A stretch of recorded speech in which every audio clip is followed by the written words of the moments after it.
কত সুন্দর ডিম, আমি নিয়ে চলে যাই। এই দাঁড়া বলছি, বদমাশ বিল্লি, না হলে তোর মাথাটা ফাটিয়ে দিব। আগে তো ধরে দেখাও। এই ডিমগুলোকে দিয়ে আমি ছানা ফোটাবো, তারপর আমি বড় লোক হয়ে যাব। হা হা হা। আমার ছোট ছানাদের জন্য ভুট্টা চুরি করে নিয়ে যাচ্ছি। এই বেটা দাঁড়া বলছি, দাঁড়া। কি? আমাকে আগে ধরে তো দেখো, কেউই পারে না আমাকে ধরতে। আমি হলাম বিখ্যাত চোর। এই ছোট্ট ছানাগুলাই একদিন বড় হয়ে যাবে, আর তারাও ডিম দিবে, তাদেরও বাচ্চা হবে। ইমা, এ কি? এরা তো আকাশে উঠতে পারে, কত সুন্দর করে আকাশে উড়ে বেড়াচ্ছে। আমারও তো এমন পাখা চাই, কিন্তু আমার তেমন পাখা নাই। হি হি হি হি হি হি। মাথায় একটা দুষ্ট বুদ্ধি এসেছে, এবারে আমি সেটাকে কাজে লাগাবো। এই হাঁস, চল চল, তোদের চামড়াগুলো আমাকে দিয়ে দে। হি হি হি হি।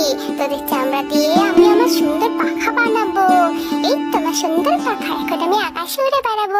আকাশে বাতাসে চল, সাথে উড়ে চল। হাই হা।